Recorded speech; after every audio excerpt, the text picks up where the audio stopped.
ഹേ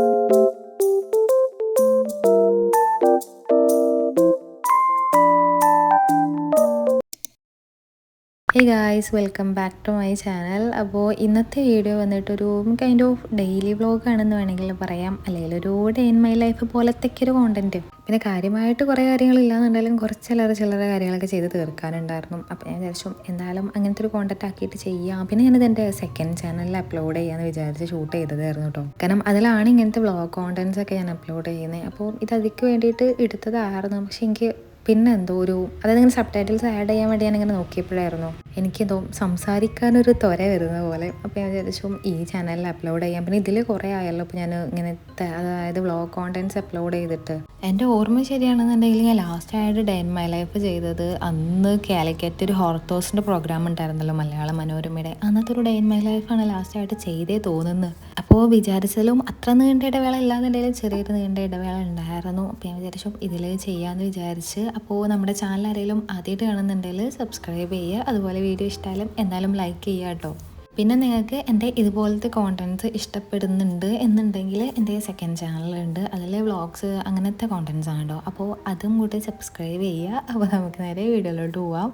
അപ്പോൾ വീഡിയോയുടെ തുടക്കത്തിൽ ഞാൻ എൻ്റെ ഡെസ്ക് ക്ലീൻ ചെയ്യുന്നതാണ് കേട്ടോ കാണുന്നത്. ഇത് ഇന്നലെ ഭയങ്കരമായിട്ട് ദേഷ്യം വരുന്ന പോലെ തോന്നുന്നു. ഇങ്ങനെ ദേഷ്യം എന്ന് പറയുമ്പോൾ എക്സാക്റ്റ് ആ ദേഷ്യം എന്ന് പറഞ്ഞ വികാരമല്ല കേട്ടോ, എന്തൊക്കെയോ ഒരു തലപ്രാന്ത് അടിക്കുക എന്ന് പറയില്ലേ, ആ ഒരു അവസ്ഥ ആയിരുന്നു. അതിൽ ഒന്നാമത്തെ കാരണം എന്തൊക്കെയോ ചെയ്യണമെന്നുണ്ട് എന്നാൽ ഒന്നും ചെയ്യാൻ ഒരു മൂഡ് തോന്നാത്തൊരവസ്ഥ ഉണ്ടാകും. ആ സമയത്ത് ഇതൊക്കെ ചെയ്യാണ്ടല്ലോ, ഇത് എങ്ങനെ ഇപ്പം ചെയ്യതൊന്നും ചെയ്യാൻ തോന്നുന്നില്ലല്ലോ, അങ്ങനെ ആ ഒരു തോട്ട് ഇങ്ങനെ വന്നുകൊണ്ടിരിക്കും. അപ്പം തന്നെ ആകെ മൂഡ് പോയൊരവസ്ഥയാണ്. പിന്നെ അതിൻ്റെ ഇടയിൽ ഇപ്പം എടുത്തായിരുന്നല്ലോ വാലന്റൈൻസ് ഡേ കഴിഞ്ഞിട്ടുണ്ടായിരുന്നത്. അപ്പോൾ അതിൻ്റെ കുറച്ച് ഓർഡേഴ്സ് വിൻറ്റേജിൽ ചെയ്തതിൻ്റെ മെസ്സ് മൊത്തത്തിലുണ്ടായിരുന്നു റൂമിൽ. അത് ഒന്നാമത് ഇപ്പോൾ ഞാനിങ്ങനെ കുറച്ചായിട്ട് ഫുൾ എസ്തറ്റിക്സിൻ്റെ പിന്നാലെ ഓടുന്നതുകൊണ്ടാണ് തോന്നുന്നു. ഇപ്പോൾ എൻ്റെ കയ്യത്തും ദൂരത്തും മൊത്തം ഇങ്ങനത്തെ എസ്തറ്റിക്സ് ആയിട്ടുള്ള കാര്യങ്ങളും സ്റ്റിക്കേഴ്സും അങ്ങനത്തെ എല്ലാ സാധനങ്ങളേ ഉള്ളൂ. അപ്പോൾ വിൻറ്റേജിലെ ഓർഡേഴ്സ് വന്നപ്പോഴും സാധനങ്ങളുണ്ട്, പക്ഷെ അതെവിടേക്കാണെന്ന് എനിക്കറിയില്ല. കുറേ ഫയൽസിൽ, കുറേ കവേഴ്സിൽ, കുറേ ബോക്സസിലൊക്കെ ആയിട്ട് ഞാൻ ആ കൂടെ ഒറ്റ കൊട്ടലായിരുന്നു. റൂമിൽ മൊത്തത്തിലൊക്കെ കൂട്ടിയിട്ട് അതിൽ നിന്ന് ഇങ്ങനെ പരതി ഓരോന്ന് അങ്ങനെ എടുത്ത് അങ്ങനെയായിരുന്നു ചെയ്തിട്ടുണ്ടായിരുന്നത്. അപ്പോൾ അതുകൊണ്ട് റൂം ആകെ വൃത്തിയേടാ.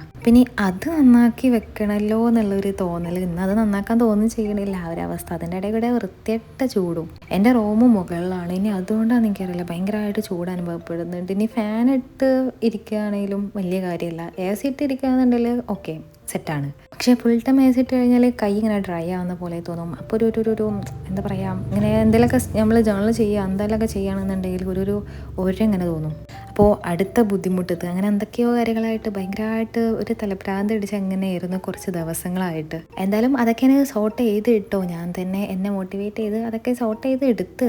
അപ്പോൾ ഞാൻ ഇതൊക്കെ പറഞ്ഞത് എന്താണെന്ന് വെച്ച് കഴിഞ്ഞാൽ എൻ്റെ ഡെസ്കിൻ്റെ കാര്യത്തിലായിരുന്നല്ലോ നമ്മൾ തുടങ്ങിയിട്ടുണ്ടായിരുന്നത്. അപ്പോൾ ഞാൻ ഇങ്ങനെ ബോറടിച്ച് ഭ്രാന്തടിച്ചിരിക്കുന്ന സമയത്ത് അല്ലെങ്കിൽ മൂഡ് സ്വിങ്സ് വരുന്ന സമയത്തൊക്കെ ഞാൻ കാര്യമായിട്ട് കാണാറ് യൂട്യൂബിൽ എന്തെങ്കിലും വ്ളോഗ്സ് കാര്യങ്ങളൊക്കെയാണ്. അതിൽ അധികം ഞാൻ അമ്മബെല്ലയുടെ വ്ളോഗ്സ് ആയിട്ടോ കാണാറ്. കാരണം ആളുടെ എല്ലാ വീഡിയോസും ഞാൻ കണ്ടു തന്നെയാണ്, പിന്നെ അതന്നെയാണ് എപ്പോഴും കാണാറുള്ളത്. കാരണം എൻ്റെ ഒരു ടേസ്റ്റിന് മാച്ചായിട്ടുള്ള വേറൊരു കോണ്ടൻറ് ക്രിയേറ്ററും ഞാൻ യൂട്യൂബിൽ കണ്ടിട്ടില്ല.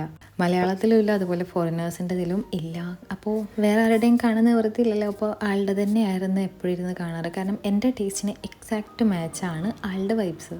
പിന്നെ എനിക്കിങ്ങനെ നമ്മുടെ റോ ആയിട്ടുള്ള വ്ളോഗ്സ് ഉണ്ടല്ലോ, അതൊക്കെ പൊതുവേ വലിയൊരു ഇഷ്ടമില്ല. നമ്മുടെ മലയാളത്തിലൊക്കെ അധികം അങ്ങനെ റോ ആയിട്ടുള്ള വ്ളോഗ്സ് ആണല്ലോ ഡേ ഇൻ മൈ ലൈഫ് കാര്യങ്ങളൊക്കെ ചെയ്യാറ്. അപ്പോൾ എനിക്ക് അത് കാണാൻ വലിയൊരു താല്പര്യമില്ലാത്ത ആളാണ് ഞാൻ. എനിക്കിങ്ങനെ എപ്പോഴും കാണുന്ന വീഡിയോസ് ഇതുപോലെ കുറച്ച് ഇങ്ങനെ കളർഫുൾ ആവണം, കുറച്ച് ക്യൂട്ടായിട്ടുള്ള സാധനങ്ങളൊക്കെ വേണം, അങ്ങനത്തെ ഒരു ചിന്താഗതിയല്ല, അങ്ങനത്തെ ഒരു താല്പര്യമുള്ള ഒരാളാണ് ഞാൻ. സോ നമ്മൾ അമ്മബെല്ലയുടെ കാര്യത്തിൽ നിന്നായിരുന്നല്ലോ തിന്നി പോയിട്ടുണ്ടായിരുന്നത്. അപ്പോൾ ഞാൻ അങ്ങനെ ഇന്നലെ ഇരുന്നിട്ട് ആളുടെ വ്ളോഗ് കാണായിരുന്നു. അപ്പോൾ ആളുടെ വ്ളോഗ്സിൽ എപ്പോഴും ഞാൻ കാണാറുള്ളതായിരുന്നു ആ ഡെസ്കിലുള്ള കീക്കിയുടെ ഒരു ഡ്രോയിങ്. അപ്പോൾ അത് കണ്ടപ്പോൾ എനിക്ക് എന്തോ അതൊന്ന് വരയ്ക്കാനൊരു താല്പര്യം വന്ന്. ഞാനിത് വരച്ചതൊന്നുമല്ല കേട്ടോ, ഞാൻ ട്രൈ ചെയ്തതാണ്. അത്രത്തോളം വരയ്ക്കാനുള്ള സ്കില്ലൊന്നും എനിക്കില്ല. അപ്പോൾ ആദ്യം വരച്ച് തെറ്റിപ്പോയി, പിന്നെ ഞാൻ ഒന്നുകൂടെ വരച്ച് സെറ്റ് ചെയ്തതായിരുന്നു. അപ്പോൾ അത് വരയ്ക്കലും കളർ അടിക്കലും ഒക്കെ കൂടെ ആയിട്ട് ഡെസ്ക് രാത്രി മെസ്സായിരുന്നു. പിന്നെ ഞാൻ ക്ലീൻ ചെയ്യണമെന്നൊന്നുമില്ല, രാവിലെ ചെയ്യാമെന്ന് വിചാരിച്ച് അങ്ങനെ മാറ്റി വെച്ചതായിരുന്നു. അപ്പോൾ അതങ്ങനെ ക്ലീൻ ചെയ്യാൻ നിന്നപ്പോഴാണ് ഇങ്ങനെ ഒരു കോണ്ടന്റ് ഷൂട്ട് ചെയ്യാമെന്നൊക്കെ തോന്നിയത്. അപ്പോൾ അങ്ങനെയായിരുന്നു കേട്ടോ, ഒരു നീണ്ട എക്സ്പ്ലനേഷൻ ആയിപ്പോയോ എനിക്കിങ്ങനെ തോന്നി. അതിൻ്റെ ഇടയിൽ ഞാൻ വേറെ എന്തൊക്കെയോ കാണിച്ചു പോയിട്ടുണ്ടായിരുന്നു. ഞാൻ അതിൻ്റെ ഇടയിൽ ആമസോണിൽ നിന്ന് റീസെൻ്റായിട്ട് വാങ്ങിച്ചിട്ടുണ്ടായിരുന്ന ഒരു പൗച്ച് കാണിച്ചിട്ടുണ്ടായിരുന്നു. പിന്നെ ഇത് ടു ഡു ലിസ്റ്റ് എഴുതാനുള്ള സെറ്റപ്പായിട്ടോ ചെയ്യുന്നത്. ടു ഡു ലിസ്റ്റ് എഴുതാൻ വേണ്ടിയിട്ട് DIY ആയി ചെയ്തൊരു ബുക്കായിരുന്നു. അപ്പം എപ്പോഴും ഇങ്ങനെ ഡെക്കറേറ്റ് ചെയ്യാറില്ല, ചിലപ്പോൾ ഇങ്ങനെ തോന്നലിനനുസരിച്ചിട്ടാണ്. പിന്നെ വീഡിയോ ചെയ്യുമ്പോൾ എന്തോ ചെയ്തേക്കാം, എന്നാൽ നിങ്ങൾക്കൊരു ഇൻസ്പിറേഷൻ ആവുമല്ലോ എന്ന് വിചാരിച്ചിട്ടും അങ്ങനെ ചെയ്തതായിരുന്നു കേട്ടോ. പിന്നെ കുറേ കാര്യങ്ങളൊന്നും ചെയ്ത് തീർക്കാനില്ല, കുറച്ച് ചില്ലറ കാര്യങ്ങളൊക്കെ തന്നെ ചെയ്ത് തീർക്കാനുള്ളൂ. പക്ഷേ ഇതിലിപ്പോൾ ഇങ്ങനെ ഈ ഒരു പേജ് ഡെക്കറേറ്റ് ചെയ്ത് കഴിഞ്ഞാൽ ഈ അതായത് ആ രണ്ട് സൈഡും ഉണ്ടല്ലോ, അത് മൊത്തത്തിൽ എഴുതി തീർക്കാൻ കഴിയും. അപ്പോൾ എന്തായാലും ഒരു 2-3 ദിവസത്തിനുള്ള ടു ഡു ലിസ്റ്റിനുള്ള സെറ്റപ്പ് ആകും. അപ്പോൾ ഇങ്ങനെയാണ് കേട്ടോ സെറ്റ് ചെയ്തിട്ടുള്ളത്. ജസ്റ്റ് ഒരു ഇംഗ്ലീഷ് പേപ്പറിൻ്റെ പീസ് കീറി ഒട്ടിച്ച്, ഒരു ഗ്രിഡ് പേപ്പർ കീറി ഒട്ടിച്ച്, പിന്നെ ഒരു ഗേളിൻ്റെ സ്റ്റിക്കർ ഒട്ടിച്ച്, പിന്നെ എന്തോ ഒരു റാൻഡം ഒരു ക്യാറ്റാണോ എന്തോ ഒന്നിങ്ങനെ ബ്രെഡ്, അതായത് ഫ്രഞ്ച് ബ്രെഡ് പിടിച്ച് നിൽക്കുന്ന ഒരു സ്റ്റിക്കർ, പിന്നെ ഒരു വെള്ളം പേപ്പർ കീറിയിട്ട് ഒട്ടിച്ച്, പിന്നെ ഒരു സർക്കിൾ ഷേപ്പിൽ വരുന്ന സ്റ്റിക്കറെല്ലാം നമ്മൾ പഞ്ച് ചെയ്ത് കട്ട് ചെയ്തെടുക്കില്ല, അങ്ങനെ കട്ട് ചെയ്തിട്ട് അത് ഒട്ടിച്ചിട്ട് ടുഡൂന്ന് ഇതുപോലെ എഴുതി. നല്ല വൃത്തിക്ക് കൊളായിട്ടുണ്ട് ടുഡൂന്ന് എഴുതിയത്. എന്നാലും കുഴപ്പമില്ല, അതൊരു എസ്തറ്റിക്സ് അല്ലേ, നമ്മളെല്ലാ കാര്യത്തിലും എസ്തറ്റിക്സ് കണ്ടുപിടിക്കണമെന്ന്. പിന്നെ അതിൻ്റെ മുകളിൽ കൂടെ ഞാൻ വൈജൽ പെൻ യൂസ് ചെയ്തിട്ട് ഒന്ന് ഹൈലൈറ്റ് ചെയ്ത് കൊടുക്കാൻ വേണ്ടിയിട്ട് കൊടുത്തിട്ടുണ്ട്. ഇങ്ങനെയൊക്കെ ചെയ്യുമ്പോൾ ഒരു സാറ്റിസ്ഫാക്ഷൻ ആണ്, പക്ഷേ ഇങ്ങനെ എപ്പോഴും ചെയ്യാൻ തോന്നില്ല, അതാണ് ഒരു കാര്യം. ചിലപ്പോൾ ഇങ്ങനെ ഇനിയിപ്പോൾ സ്റ്റിക്കേഴ്സ് ഫസ്റ്റ് കട്ട് ചെയ്തിട്ട് വേണമല്ലോ അത് കൊട്ടിക്കാൻ എന്നിങ്ങനെ തോന്നും. നമ്മൾ ഈ കിസ് കട്ട് ചെയ്തിട്ടുള്ള സ്റ്റിക്കേഴ്സ് നമുക്ക് എല്ലാ ഡിസൈൻസിലൊന്നും കിസ് കട്ട് അവൈലബിൾ ആവില്ലല്ലോ. അപ്പോൾ നമ്മൾ കൈ കൊണ്ട് ഇങ്ങനെ ഫസ്റ്റ് കട്ട് ചെയ്ത് എടുക്കണം. അങ്ങനെ കട്ട് ചെയ്യാനുള്ളൊരു ബുദ്ധിമുട്ട് ആലോചിക്കുമ്പോൾ ഇങ്ങനത്തെ പരിപാടിക്കൊന്നും നിൽക്കാൻ തോന്നില്ല. അങ്ങനെയൊക്കെ കുറച്ച് പിന്നാമ്പുറ കഷ്ടപ്പാടുകളാണ് കേട്ടോ അതൊക്കെ. പിന്നെ നമ്മളിതിൽ കുറച്ച് കാര്യങ്ങൾ എഴുതാനുള്ളൂ എന്ന് പറഞ്ഞില്ല, അപ്പോൾ അത് എഴുതി കഴിഞ്ഞിട്ടുണ്ട്.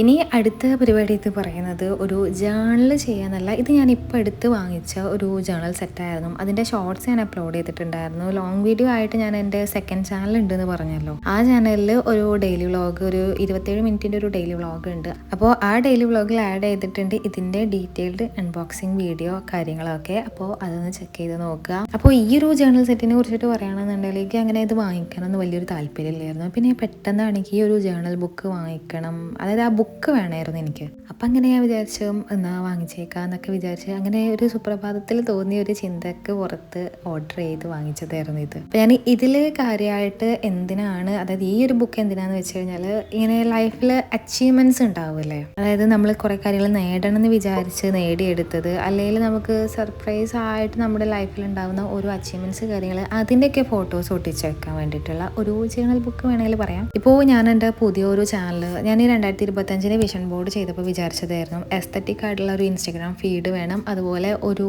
ചാനൽ വേണം എന്നുള്ളത്. അതായത് നമ്മുടെ ഈ ഫോറിനേഴ്സിൻ്റെ ഒക്കെ ചാനൽ ഉണ്ടല്ലോ, അതുപോലത്തെ ഒരു വൈബിൽ സെറ്റ് ചെയ്തിട്ടൊരു ചാനൽ, അതുപോലെ ഇൻസ്റ്റഗ്രാം ഫീഡൊക്കെ വേണമെന്നൊരു ആഗ്രഹം ഉണ്ടായിരുന്നു. അപ്പോൾ അത് എന്തായാലും സാധ്യമായി ഈ ഒരു ഇയറിൽ. അപ്പോൾ അത് ഞാൻ അതായത് അച്ചീവ് ചെയ്യണമെന്ന് വിചാരിച്ച ഒരു ആഗ്രഹമായിരുന്നല്ലോ, അപ്പോൾ അത് അച്ചീവ് ചെയ്യാൻ പറ്റി. അപ്പോൾ അത് നമ്മൾ ഇതുപോലെ ഫോട്ടോസായിട്ട് ഒട്ടിച്ച് ഇതിൽ വെക്കുക. അപ്പോൾ ഈ ഒരു ബുക്കിൽ ഞാൻ ആദ്യം തുടങ്ങുന്നത് എൻ്റെ അതായത് എസ്തറ്റിക് ആയിട്ടുള്ള യൂട്യൂബ് ചാനലിൻ്റെ ആ ഒരു ഫോട്ടോ വെച്ചിട്ട് അതാണ് കേട്ടോ ഡെക്കറേറ്റ് ചെയ്യുന്നത്. ഇനി അതിൻ്റെ താഴെ ജസ്റ്റ് ഒരു 2 or 3 സെൻറ്റൻസിൽ എഴുതി കൊടുക്കണം, അതായത് നമ്മൾ ഈ ഒരു അച്ചീവ് ചെയ്തു എന്നുള്ളതും പിന്നെ എന്തായിരുന്നു ആ കാര്യം എന്നുള്ളതൊക്കെ എഴുതി കൊടുക്കണം എന്നുണ്ട്. അതൊന്നും ഞാൻ അതിനെ കാണിക്കുന്നില്ല. ഞാൻ പുതിയൊരു ചാനൽ തുടങ്ങണമെന്ന് വിചാരിച്ചതെന്ന് വെച്ചാൽ ഇതിൽ ഇങ്ങനെ എസ്തറ്റിക് ആയിട്ടും വിൻറ്റേജ് ആയിട്ടും കൂടെ മിക്സ് ചെയ്തിട്ടാണല്ലോ പോകുന്നത്. അപ്പോൾ പുതിയൊരു ചാനൽ ഫുള്ള് എസ്തറ്റിക് വൈബിൽ തന്നെ വേണമെന്നുള്ളൊരു താല്പര്യം ഉണ്ടായിരുന്നു. അപ്പോൾ അതിൻ്റെ പുറത്താണ് ആ ഒരു ചാനൽ തുടങ്ങിക്കഴിഞ്ഞത്. പക്ഷേ കുറച്ച് കഷ്ടപ്പാടാണ് കേട്ടോ, അതായത് ഇതിലും കോണ്ടൻറ്റ് ക്രിയേറ്റ് ചെയ്യണം, അതിലും കോണ്ടൻറ്റ് ക്രിയേറ്റ് ചെയ്യണം, ശരിക്കും കഷ്ടപ്പാടാണ്. പിന്നെ അതിൽ ഞാൻ എപ്പോഴും അപ്ലോഡ് ചെയ്യേണ്ടെന്ന് വിചാരിക്കുന്നുണ്ട്, ലൈക്ക് വീക്കിലി ഒരു 1 വീഡിയോ എന്നുള്ള രീതിക്കൊക്കെ വിചാരിക്കുന്നത് കേട്ടോ. എന്തായാലും നോക്കട്ടെ, മൂഡിനനുസരിച്ചിട്ടും അതുപോലെ അതിൻ്റെ ആ ഒരു എന്താ പറയുക താല്പര്യം എന്ന് പറയില്ലേ, ഇത് ചെയ്യണം എന്നൊക്കെയുള്ള മൂഡ് തന്നെ. അപ്പോൾ അതിനനുസരിച്ചിട്ടൊക്കെ ആയിരിക്കും വീഡിയോസ് അതിൽ പോകുന്നത്. അപ്പോൾ നിങ്ങൾ എൻ്റെ പോലെ എസ്തറ്റിക് വൈബിലുള്ള ആൾക്കാരാണെന്നുണ്ടെങ്കിൽ എന്തായാലും ആ ചാനൽ സബ്സ്ക്രൈബ് ചെയ്യുക കേട്ടോ. പിന്നെ അതിലത്തെ വീഡിയോസിൽ ഞാൻ ഇതുപോലെ ബ്ലാ ബ്ലാ ബ്ലാ അടിക്കേണ്ടെന്ന് വിചാരിക്കുന്നുണ്ട്, സബ് ടൈറ്റിൽസ് ആഡ് ചെയ്തിട്ട് ചെയ്യാനാണ് വിചാരിക്കുന്നത്. അപ്പോൾ ഈ ചാനലിൽ നിങ്ങൾക്ക് എൻ്റെ ബ്ലാ ബ്ലാ കേൾക്കാം, അതിൽ കേൾക്കാനും കഴിയത്തില്ല, ആ ഒരു വ്യത്യാസമുള്ളൂ. അപ്പോൾ അങ്ങനെ ഞാനിത് സിമ്പിളായിട്ടാണോ ഡെക്കറേറ്റ് ചെയ്യുന്നത്. ഒന്നാമത് എനിക്ക് കാര്യമായിട്ട് ഐഡിയ കിട്ടുന്നില്ല എങ്ങനെ ഇപ്പോൾ ചെയ്യണം എന്നുള്ളത്. അപ്പോൾ ഞാൻ സിമ്പിളായിട്ടുള്ള രീതിക്ക് അറേഞ്ച് ചെയ്തു എന്നുള്ളൂ. ഇനി ഇതിൻ്റെ താഴെ എഴുതി കൊടുക്കണം, അത് ഞാൻ പിന്നെ എൻ്റെ മനസ്സിരുത്തി ആലോചിച്ച് ശാന്തമായിട്ടിരിക്കുന്ന സമയത്ത് ഇരുന്ന് ചെയ്യാനുള്ള കാര്യങ്ങളാണ്. അപ്പോൾ അതൊന്നും ഞാൻ ഇതിൽ കാണിക്കുന്നില്ല കേട്ടോ. അപ്പോൾ അങ്ങനെ അത് കഴിഞ്ഞ് ഇനി അടുത്ത പരിപാടി എന്താണെന്ന് വെച്ച് കഴിഞ്ഞാൽ ഞാൻ പറഞ്ഞല്ലോ വിൻറ്റേജിൻ്റെ ഓർഡേഴ്സ് ഉണ്ടായിരുന്നു. അപ്പോൾ അതിൽ യൂസ് ചെയ്തിട്ടുള്ള ക്ലിയർ സ്റ്റാമ്പ്സ് ഉണ്ട്. അപ്പോൾ അന്നതൊക്കെ സ്റ്റാമ്പ് ചെയ്ത് കഴിഞ്ഞിട്ട് അന്നനെ ശരിക്കും കഴുകി വെക്കണം. എന്നാലാണ് ക്ലിയർ സ്റ്റാമ്പ് നല്ല രീതിക്ക് മെയിൻറ്റെയിൻ ചെയ്ത് പോകാൻ കഴിയുള്ളൂ. പിന്നെ നമ്മൾ അറിയാമല്ലോ മടി കാരണം ഞാൻ അതൊക്കെ ഒരു കണ്ടെയ്നറിൽ ഇട്ട് വെച്ചിരിക്കുകയായിരുന്നു. അപ്പോൾ അതൊക്കെ ഇന്ന് കുറച്ചൊക്കെ വാഷ് ചെയ്തിട്ട് ഒരു ക്ലോത്തിലാക്കി വെച്ചിട്ടുണ്ടായിരുന്നു ഉണങ്ങാൻ വേണ്ടിയിട്ട്. ബാക്കിയുള്ള കുറച്ചെണ്ണമാണ് ഇത് കണ്ടു നീല കളറാവുന്നത് കണ്ടു. അതിൻ്റെ സൈഡിലൊക്കെ നമ്മൾ ഇങ്കിൽ ഇങ്ങനെ മുക്കിയിട്ടല്ലേ ചെയ്യുന്നത്. അപ്പോൾ ഒരു നീല കളറാവും, പെട്ടെന്ന് കേടുവരും. പിന്നെ ചില ക്ലിയർ സ്റ്റാമ്പ്സ് ചില ബ്രാൻഡ്സിൻ്റെ തമ്മിലിങ്ങനെ കൂട്ടി, അതായത് രണ്ട് ബ്രാൻഡ് ആകുമ്പോൾ അത് ഇപ്പോൾ ഈ ജേണൽസ് എന്ന് പറഞ്ഞതെന്ന് ഞാൻ വാങ്ങിച്ചതും പിന്നെ ടിമൂന്ന് വാങ്ങിച്ച ക്ലിയർ സ്റ്റാമ്പ്സ് ഒക്കെ ഞാൻ നമ്മുടെ ഇന്ത്യൻ പേജസ് എന്ന് വാങ്ങിച്ചതുണ്ട്. അപ്പോൾ ആദ്യത്തെ സ്റ്റാമ്പ്സൊക്കെ ആയിട്ട് കൂട്ടി നിൽക്കുമ്പോൾ ഡാമേജ് വരുന്നുണ്ട്. അതായത് അതിങ്ങനെ ഉരുക്കി പോകുന്ന പോലെയൊക്കെ തോന്നുക. അങ്ങനെ കുറേ സ്റ്റാമ്പ്സ് എൻ്റെ അടുത്ത് വൃത്തികേടായിട്ട് പോയി. അപ്പോൾ അതൊക്കെ നമ്മൾ ശ്രദ്ധിക്കണം. കാരണം നമുക്ക് എപ്പോഴും ഇങ്ങനെ ക്ലിയർ സ്റ്റാമ്പ്സ് അതിലേക്കൊന്നും ക്യാഷ് ഇൻവെസ്റ്റ് ചെയ്യാൻ കഴിയില്ലല്ലോ. അപ്പോൾ അതൊക്കെ ശ്രദ്ധിക്കണം. അത് ഞാനിങ്ങനെ വിചാരിക്കും ശ്രദ്ധിക്കണം എന്നുള്ളത്. പക്ഷേ അപ്പോഴത്തെ ആ ഒരു മടിയിൽ അതൊക്കെ ഒരു ഇതിൽ ഇട്ടിച്ചിട്ട് പോകും. അപ്പോൾ ഇന്ന് അതൊക്കെ ക്ലീൻ ചെയ്ത് റൂമൊക്കെ ഇന്നലെ വൃത്തിയാക്കിയപ്പോൾ ഇത് ഉണ്ടായിരുന്നു. അപ്പോൾ ഇത് ഞാൻ ഇന്ന് ചെയ്യാമെന്ന് വിചാരിച്ചിട്ട് അപ്പോൾ അതൊക്കെ ഇതുപോലെ വെള്ളത്തിൽ ടാപ്പ് വാട്ടറിൽ കഴുകി എടുത്ത് വെക്കാനുള്ള കാര്യമുള്ളൂ. മടി അതന്നെ. അപ്പോൾ അതെല്ലാം ക്ലീൻ ചെയ്ത് അതുപോലെ ഒരു ക്ലോത്തിലാക്കി വെച്ചിട്ടുണ്ട്. ഇനി കുറച്ച് കഴിഞ്ഞിട്ട് അതൊക്കെ, അതായത് ആ സ്റ്റാമ്പ്സ് ഇതുമെന്നാണ് കിട്ടി അതുമ്പോൾ തന്നെ എടുത്തിട്ട് ഒരു കവറിലെടുത്ത് വെക്കുക.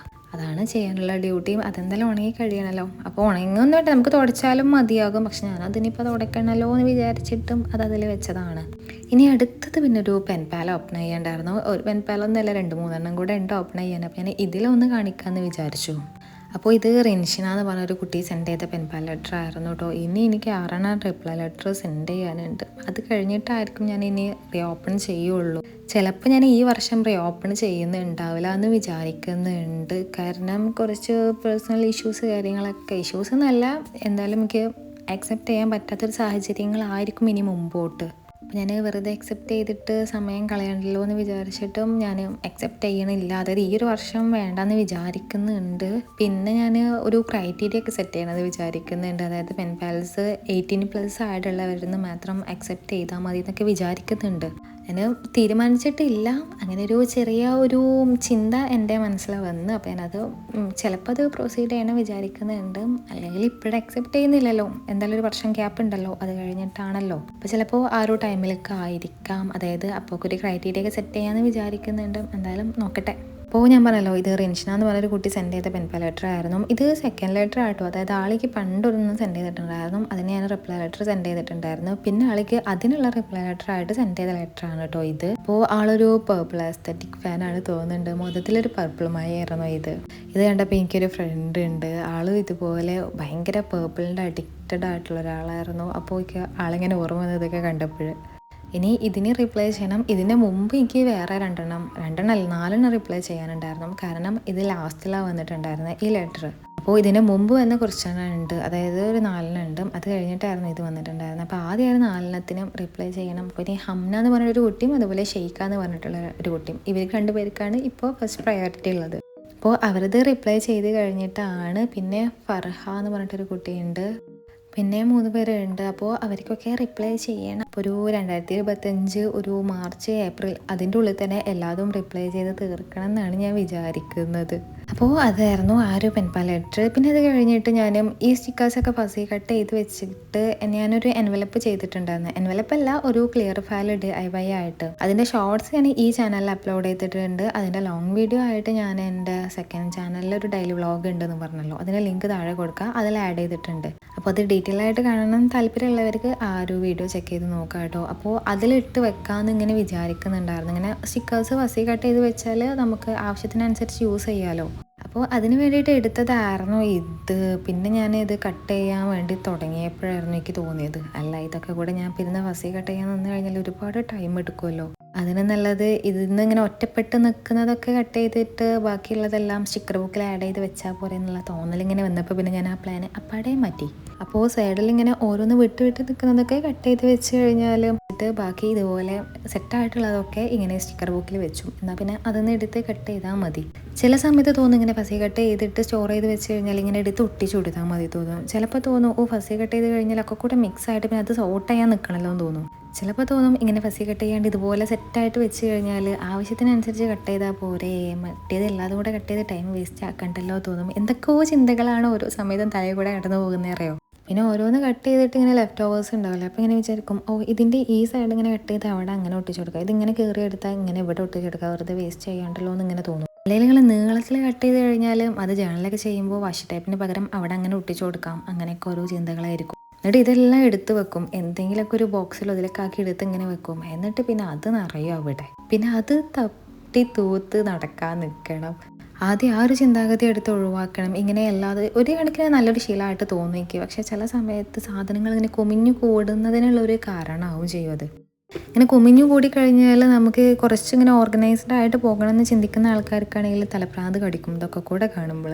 എനിക്ക് അങ്ങനെ എനിക്ക് ഇങ്ങനെ ഭയങ്കര മിനിമലായിട്ട് നീറ്റായിട്ട് പോകണമെന്ന് ചിന്തിക്കുന്ന ആളാണ്, പക്ഷെ അങ്ങനെ ആവാറേയില്ല. ചില സാഹചര്യങ്ങളിൽ മാത്രമേ അങ്ങനെ ആയിട്ട് പോകാറുള്ളൂ. കാരണം ഇങ്ങനെ ഒരു ജേണൽ ചെയ്യാനിരുന്നു എന്ന് വിചാരിക്കുക, അപ്പോഴൊക്കെ കാണാൻ ഒരുപാട് പേപ്പേഴ്സ് അവിടെ നിന്ന് ഇവിടുന്ന് നാനാ ദിക്കുന്നുണ്ടാവും ഓരോന്ന്. ഇത് എൻ്റെ മാത്രം അവസ്ഥ അല്ലാന്ന് എനിക്കറിയാം. എൻ്റെ ചാനൽ കാണുന്ന ഒട്ടുമിക്കവരും എൻ്റെ ടേസ്റ്റുള്ള ആൾക്കാരായിരിക്കും. അപ്പം നിങ്ങൾ ഇതുപോലെയൊക്കെ ഓരോ വെട്ടിക്കുട്ടി പരിപാടികൾ ചെയ്യുന്ന ആൾക്കാരായിരിക്കും. അപ്പം നിങ്ങളുടെയൊക്കെ അവസ്ഥ ഇതുപോലെ തന്നെ ആയിരിക്കും, നിങ്ങൾക്ക് അറിയാം. അപ്പോൾ അങ്ങനെയൊക്കെ ആ കാര്യം. അങ്ങനെ നമ്മൾ എൻ്റെ വ്ളോഗിൻ്റെ ലാസ്റ്റ് ഘട്ടത്തിലെത്തി നിൽക്കുകയാണ് കേട്ടോ. ഇനി ഞാൻ എന്താ ചെയ്യാൻ പോകുന്നത് വെച്ച് കഴിഞ്ഞാൽ ഡെസ്കിലുള്ള എല്ലാ സാധനങ്ങളും മാറ്റി വെക്കുകയാണ്. അതായത് ഡെസ്ക് പ്ലെയിൻ ഡെസ്ക് ആക്കിയിട്ട് വെക്കുകയാണ്. കാരണം ഇനിയിപ്പോൾ റമദാൻ വരികയാണല്ലോ, അപ്പോൾ മുസ്ലിംസിൻ്റെ ഇടയിൽ റമദാൻ മാസമൊക്കെ ആകുമ്പോൾ ഇങ്ങനെ വീട് വൃത്തിയാക്കുന്ന ഒരു ചടങ്ങുണ്ട്. കൊല്ലത്തിലൊരിക്കൽ വീട് മൊത്തത്തിൽ റമദാൻ്റെ ഭാഗമായിട്ട് വൃത്തിയാക്കുന്ന ഒരു പരിപാടി ഉണ്ട്. അപ്പോൾ റമദാനിക്ക് അടുക്കാറായി, അപ്പോൾ ഞങ്ങൾക്കും വീട് വൃത്തിയാക്കണം. അപ്പോൾ വീട് വൃത്തിയാക്കാനായിട്ട് 2 പേര് നാളെ വരുന്നുണ്ടെന്ന് പറഞ്ഞിട്ടുണ്ടായിരുന്നു. അപ്പോൾ അവർ വരുന്ന സമയത്ത് എല്ലായിടത്തും വൃത്തിയാക്കുമ്പോൾ ഡെസ്കിൽ ഇങ്ങനെ ഒരുപാട് സാധനങ്ങൾ ഉണ്ടാകുമ്പോഴും അവർക്കും ബുദ്ധിമുട്ടായിരിക്കും അവിടെയൊക്കെ വൃത്തിയാക്കാനോ. പിന്നെ അവരേറ്റ് അറിയാണ്ട് ശ്രദ്ധയില്ലാണ്ട് വല്ലതും തട്ടി താഴെ ഇട്ട് കഴിഞ്ഞാൽ എൻ്റെ അമ്മയെ എന്തെങ്കിലുമൊക്കെ സാധനത്തിൽ നിന്ന് പൊട്ടി കഴിഞ്ഞാൽ പിന്നേക്ക് കിട്ടണമെന്നുണ്ടെങ്കിൽ ഭയങ്കര റിസ്ക്കാണ്. അപ്പോൾ നമ്മളാണ് ശ്രദ്ധിക്കേണ്ടത്. അപ്പോൾ ഇതെല്ലാം ഇവിടുന്ന് മാറ്റി ഇങ്ങനെ പ്ലെയിൻ ഡെസ്ക് ആക്കി കൊടുത്തു കഴിഞ്ഞാലും അവർ എല്ലായിടത്തും വൃത്തിയാക്കുമ്പോൾ അവർക്കും വൃത്തിയാക്കിയിട്ട് ഈസി ആയിട്ട് വൃത്തിയാക്കി പോകാമല്ലോ. അപ്പോൾ ഞാൻ വിചാരിച്ചു എല്ലാ സാധനങ്ങളും എടുത്തൊരു ബോക്സിലാക്കി വെച്ച് കഴിഞ്ഞാൽ എന്നാലും 2 ദിവസം ഉണ്ടാവും അവർ പണിക്ക്, എന്നാലേ കഴിയുന്നുണ്ടാവുള്ളൂ. അപ്പോൾ അത് കഴിഞ്ഞിട്ട് നമുക്ക് സ്വസ്ഥമായിട്ട് എടുത്ത് വെക്കാമല്ലോ ഇതിലേക്ക് എന്ന് വിചാരിച്ചിട്ട് എല്ലാതും ഡെസ്കിൽ നിന്ന് എടുത്ത് ഒഴിച്ചു കൊടുക്കുക കേട്ടോ. അപ്പോൾ ഇങ്ങനെയാണ് ഒന്നുമില്ലാത്ത എൻ്റെ ഡെസ്ക്. അപ്പോൾ ഇത്രയേ ഉള്ളൂ കേട്ടോ ഇന്നത്തെ വീഡിയോ. അപ്പോൾ നിങ്ങൾക്ക് ഇഷ്ടമുണ്ടാകുമെന്ന് വിചാരിക്കുന്നത്. ഇഷ്ടമുണ്ടെങ്കിൽ ലൈക്ക് ചെയ്യുക, സബ്സ്ക്രൈബ് ചെയ്യുക, പിന്നെ അടുത്ത് കിട്ടിയിട്ട്